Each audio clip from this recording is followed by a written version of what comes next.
तो कहानी की शुरुआत में हमें हीरोज पार्टी का सीन दिखाया जाता है और यहाँ पर ये सभी एक मॉन्स्टर से फाइट कर रहे थे। और यहाँ पर हमारा मेन कैरेक्टर हमें बताता है कि एक एडवेंचरिंग पार्टी में काफी सारे रोल्स होते हैं, जैसे अटैकर, हीलर और मैं रूड एक टैंक हूँ जो सभी को हमलों से बचाता है। और ये है कहानी कि मैं किस तरीके से एक प्रोटागोनिस्ट बना। अब इसी तरीके से ये इस बड़े मॉन्स्टर को हरा देते हैं और इसके बाद हम रूट को देखते हैं जो सोच रहा था कि जब वो अपनी बहन से मिलेगा तो उसकी बहन उसे गले से लगा लेगी, और वो ये सब सोचते वक्त काफी ज्यादा खुश था। तभी एक लड़की उसे उसके सपनों से जगा देती है और बोलती है कि क्या तुम यहाँ पर सभी के सामने इस तरीके से अजीब से चेहरे बनाना बंद करोगे। अब उसके बाद निन बोलती है कि क्या तुम फिर से अपनी छोटी बहन के बारे में सोच रहे थे। हाँ, रूट बताता है हाँ। उसकी बात सुनकर नन बोलती है कि सच में तुम अपनी बहन से बहुत ज्यादा प्यार करते हो, लेकिन तुम्हें हमेशा ही वो सब नहीं सोचते रहना चाहिए, तुम्हें कुछ और चीजों के बारे में भी सोचना चाहिए। रूट पूछता है जैसे।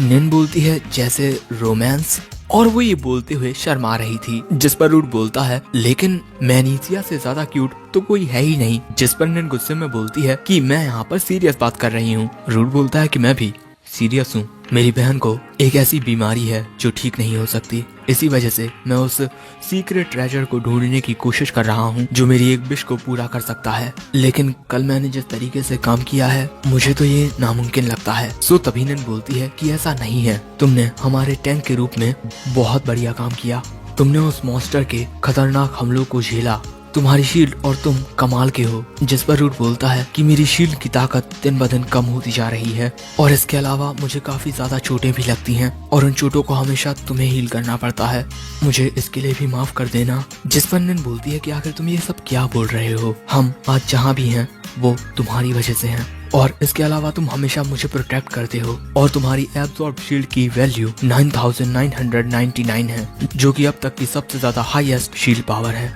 और भले से ही हमारी पार्टी में कोई नया पार्टी मेंबर क्यों ना आ जाए, तुम हमेशा हमारे लिए खास रहोगे। लेकिन तभी उस जगह पर शोर होने लगता है क्योंकि वहाँ पर आ चुका है हीरो, जिसकी उम्र तो बहुत कम है लेकिन उसने बहुत बड़े बड़े काम किए हैं। ये है महान हीरो काइग्लास। और यहाँ काइग्लास बोलता है कि रूड माफ करना, कहीं हमें आने में देर तो नहीं हुई। रूड बोलता है कि नहीं, तुम सही वक्त पर आए हो। और यहाँ पर निन लिलिया और लिली को भी गुड मॉर्निंग बोलती है। और अब इसके बाद काइग्लास उनके न्यू पार्टी मेंबर्स को इंट्रोड्यूस कराता है। हाँ, ये दोनों लड़कियाँ। सो तभी निन बोलती है कि आखिर ये क्या हो रहा है। हाँ, लेवेंथ रूल्स के हिसाब से एक पार्टी में सिर्फ 6 लोग हो सकते हैं, जिस पर काइग्लास बोलता है कि हम 6 ही हैं। रूड, आज से तुम हमारी पार्टी से बाहर हो। रूड पूछता है कि आखिर क्यों। काइग्लास बोलता है क्योंकि तुम एक यूजलेस टैंक हो, कल तुम अपनी शील्ड की काफी सारी ताकत खो चुके हो।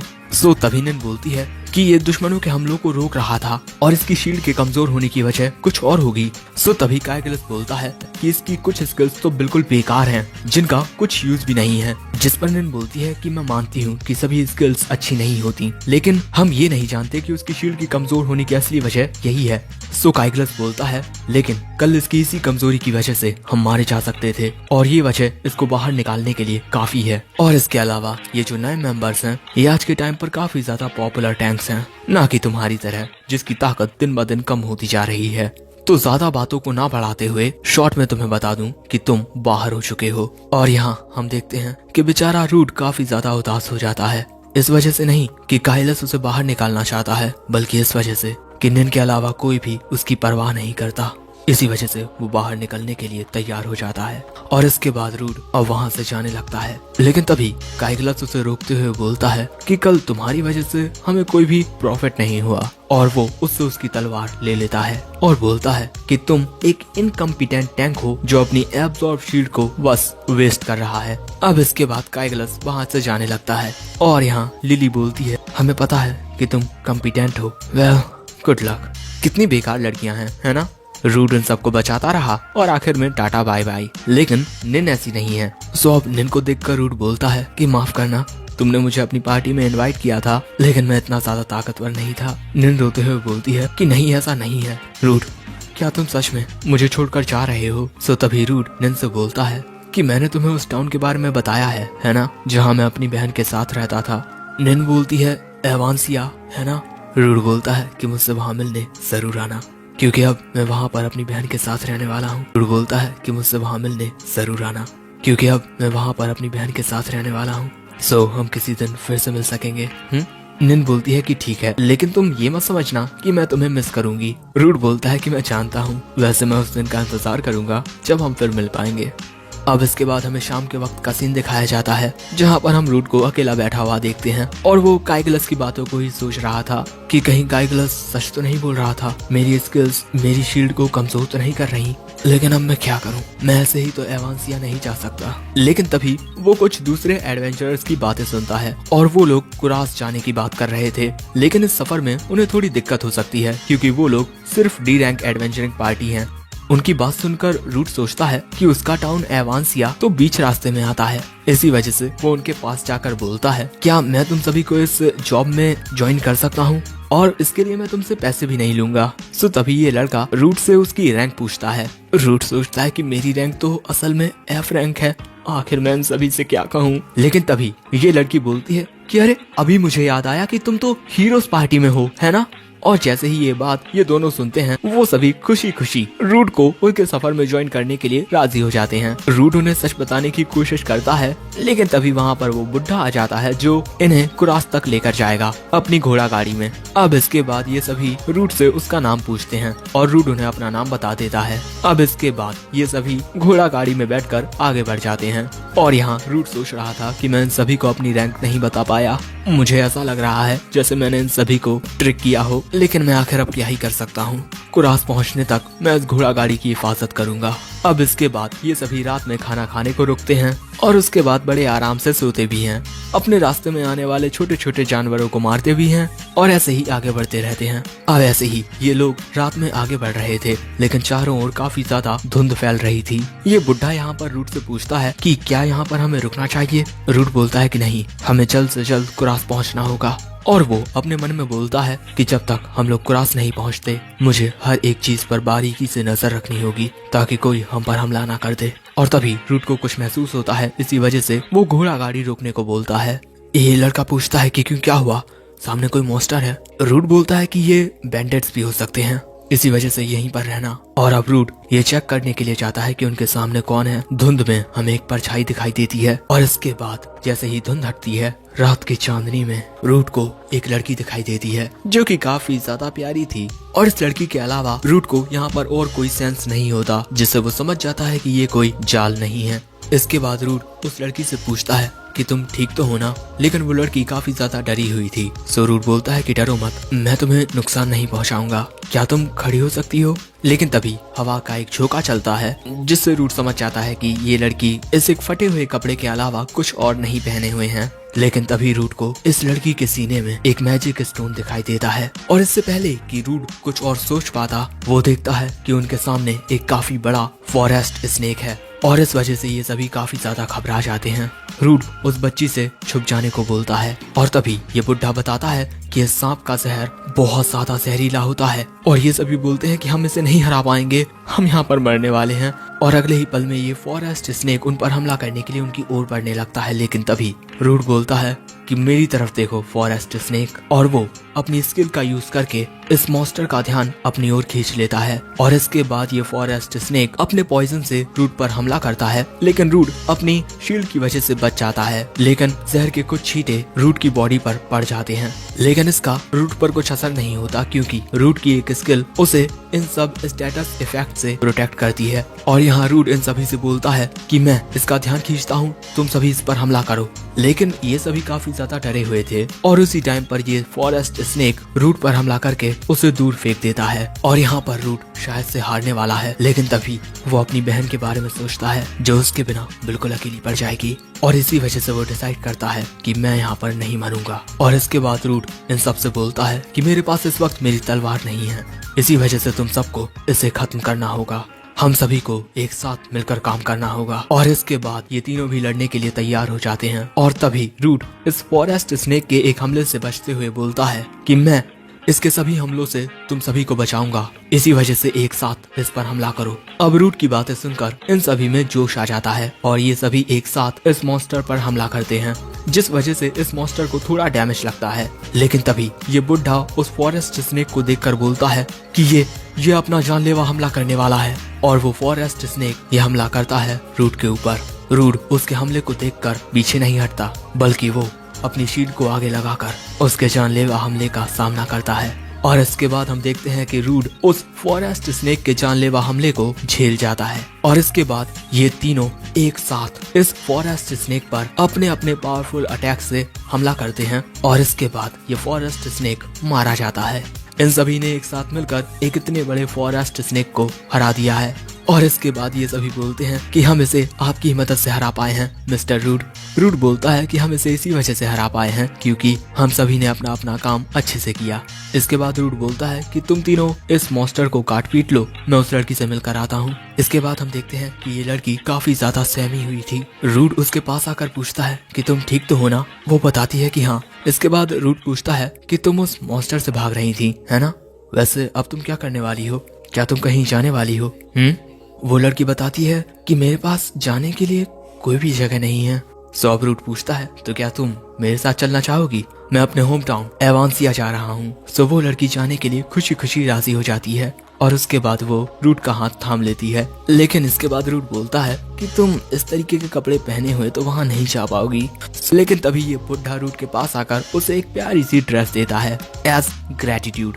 रूड बोलता है कि तुम ये ड्रेस वहाँ जाकर पहन लो। और उस लड़की को देखकर ये बुढ़ा बोलता है कि शायद से ये एक भागी हुई गुलाम है। लेकिन रूड अपने मन में बोलता है कि ये एक होमनक्यूलस है। जो होमनक्यूली होते हैं वो गुलामों के रूप में इंसानों की सेवा करते हैं। इसी वजह से वो अकेले सफर नहीं करते, लेकिन इसकी वजहें कुछ अलग हो सकती हैं। और अब रूड बोलता है कि स्लेव ट्रेडर्स इस खतरनाक जंगल में आएंगे ये काफी मुश्किल है और इसी के साथ ये कॉलर भी नहीं पहने हुए हैं, लेकिन अब से मैं इसका ख्याल रखूंगा। अब इसके बाद अगले सीन में रूड इन सभी को अलविदा कहता है क्योंकि उसकी मंजिल आ चुकी है। अब इसके बाद रूड इस बच्ची के साथ जाने लगता है, लेकिन तभी ये तीनों इसे रोकते हैं और उससे पूछते हैं कि मिस्टर रूड क्या आप किसी पार्टी में हैं अभी? रूड बोलता है नहीं। सो अब ये तीनों रूड से बोलते हैं कि क्या वो इन तीनों को ज्वाइन कर सकता है, उन्हें उसकी जरूरत है। कि मिस्टर रूड क्या आप किसी पार्टी में हैं अभी? रूड बोलता है नहीं। सो अब ये तीनों रूड से बोलते हैं कि क्या वो इन तीनों को ज्वाइन कर सकता है, उन्हें उसकी जरूरत है। रूड उनसे बोलता है मैं तुम सभी के ऑफर की इज्जत करता हूँ, लेकिन मुझे सीक्रेट ट्रेजर ढूंढना है जो मेरी एक ख्वाहिश को पूरा कर सके। और उसकी एक एबिलिटी ये भी है कि वो होमनक्यूली को क्रिएट कर सकते हैं। और तभी ये तीनों बोलते हैं कि होमनक्यूली कितने ज्यादा अजीब होते हैं। वो एक्सप्रेशन लेस होते हैं और बस अपना काम करते रहते हैं अजीब तरीके से। वो काफी ज्यादा डरावने होते हैं और उनकी सीने में एक मैजिक स्टोन भी होता है जो उन्हें हम इंसानों से अलग करता है। अब उनकी ये सारी बातें सुनकर ये लड़की काफी परेशान हो जाती है। सो तभी रूड बोलता है कि मैंने आप सभी को बता दिया है कि मैं आप सभी के साथ नहीं चल पाऊंगा, तो मुझे माफ कीजिएगा। तो अब इसके बाद ये सभी रूड को अलविदा कहते हैं और रूड भी उन सभी को अलविदा कह के वहाँ से जाने लगता है। अब इनके बाद ऐसे ही ये दोनों आगे बढ़ते रहते हैं। अब इसी तरीके से एवांसिया की ओर आगे बढ़ते हुए रूड बोलता है कि अभी तक हमने एक दूसरे को इंट्रोड्यूस नहीं किया है ना? मैं रूड हूँ, तुम्हारा नाम क्या है? जिस पर ये लड़की बोलती है कि मेरा कोई नाम नहीं है। सो रूड बोलता है कि एक नाम के बिना तुम्हें बुलाना काफी मुश्किल है। और इसके बाद रूड इस बच्ची को एक नाम देता है, लूना। वो लड़की बोलती है लूना। और रूड बोलता है कि देखो अगर तुम्हें पसंद ना हो तो तुम बदल सकती हो। वो लड़की बोलती है कि नहीं शुक्रिया। अब इसके बाद रात में वो लोग एक जगह पर रुकते हैं और यहाँ रूड बताता है कि हम लोग कल तक एवांसिया पहुँच जाएंगे, ठीक है?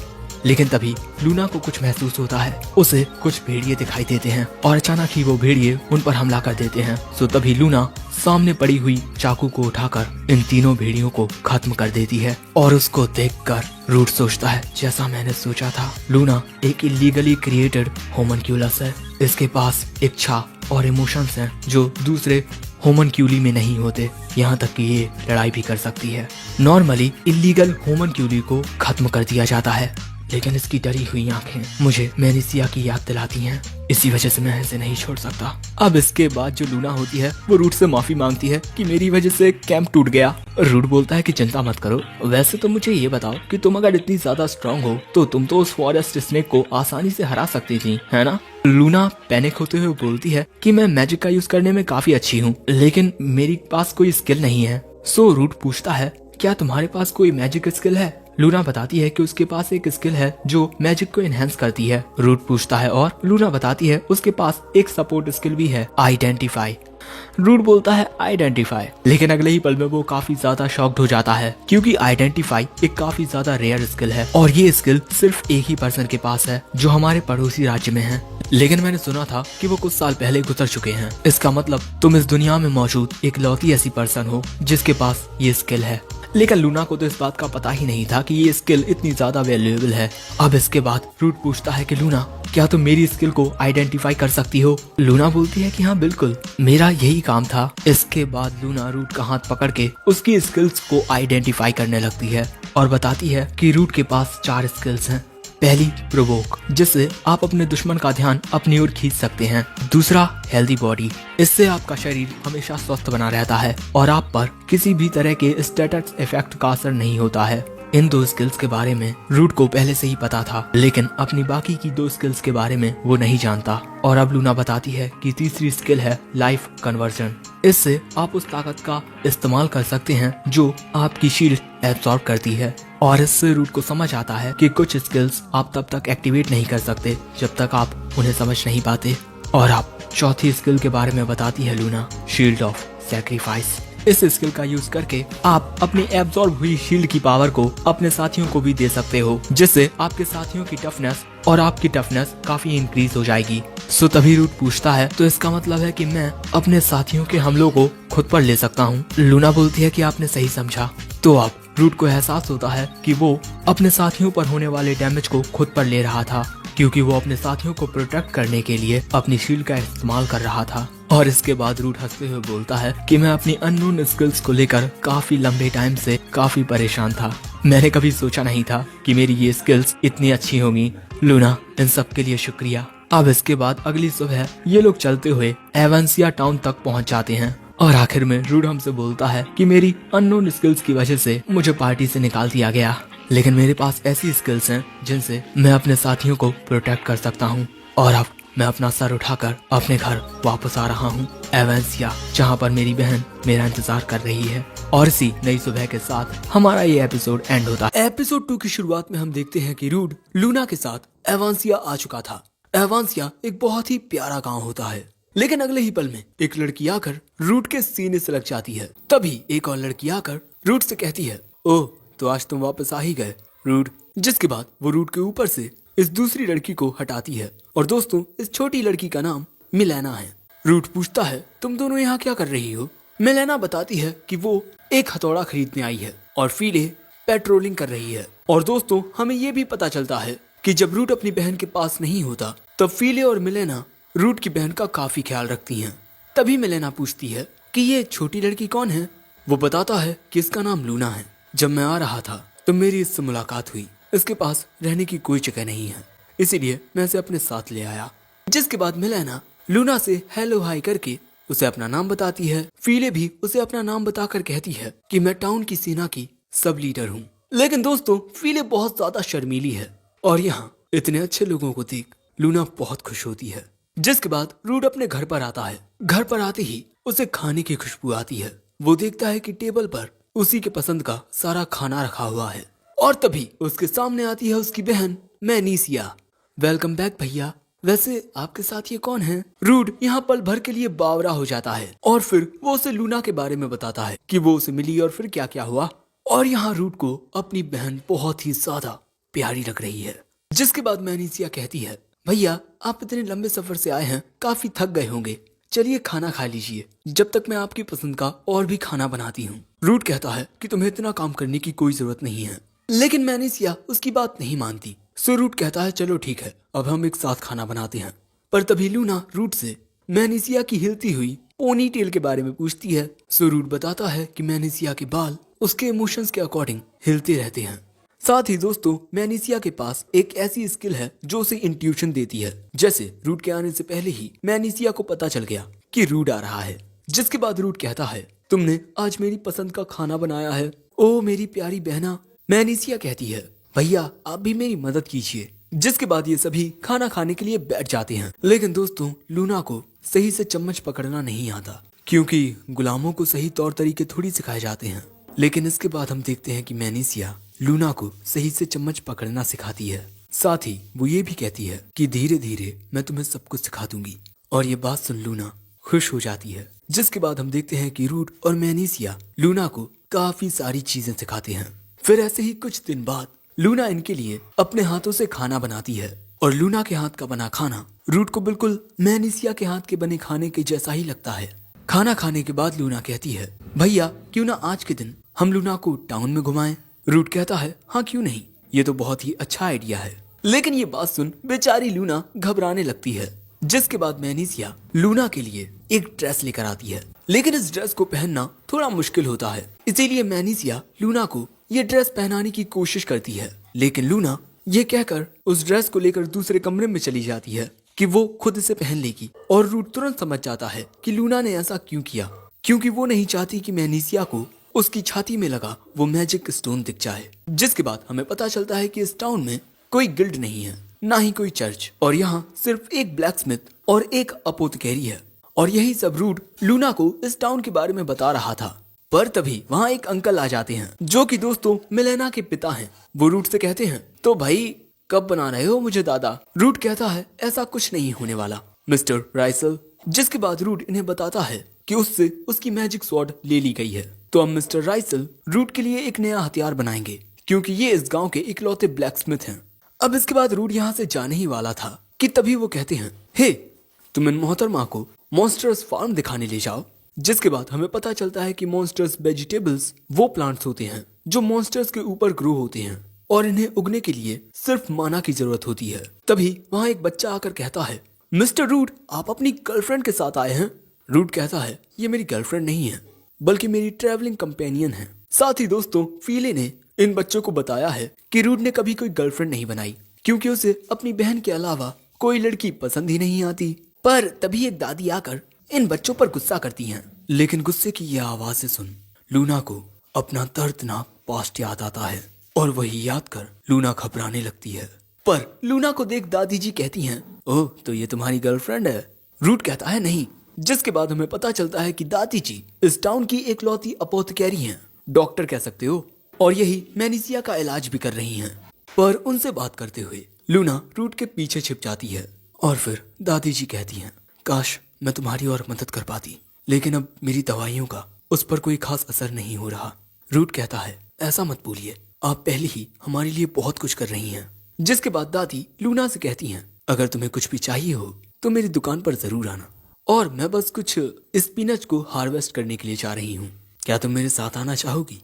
तभी रूट की ओर कुछ लोग आते हुए कहते हैं, ओह तो आखिरकार तुमने गर्लफ्रेंड बना ली क्या यार, सभी को एक ही गलत फहमी हो रही है। जिसके बाद हम देखते हैं कि लूना दादी के साथ इन स्पिनच को तोड़ती है, लेकिन बेचारे इन सोल्जर्स को वो मॉन्स्टर्स प्लांट पकड़ लेते हैं।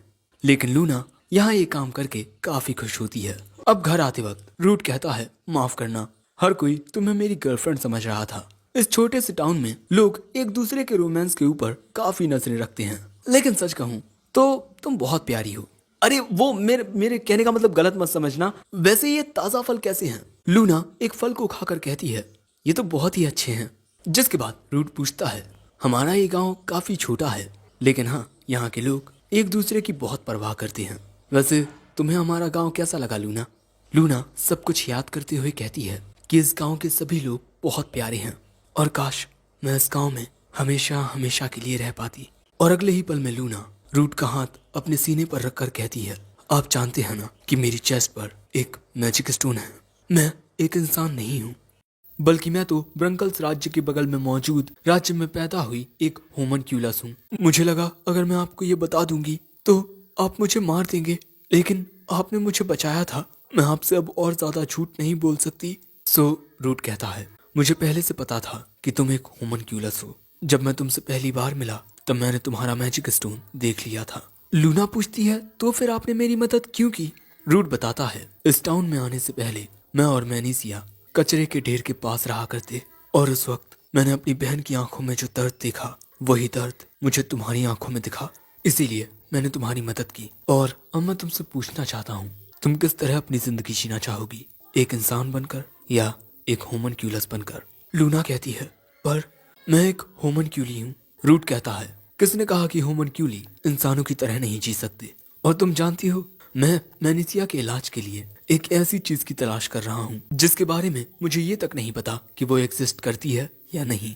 इसीलिए मुझे नहीं लगता कि हम दोनों कहीं भी एक दूसरे से अलग हैं। तो क्या तुम मेरे साथ रहोगी?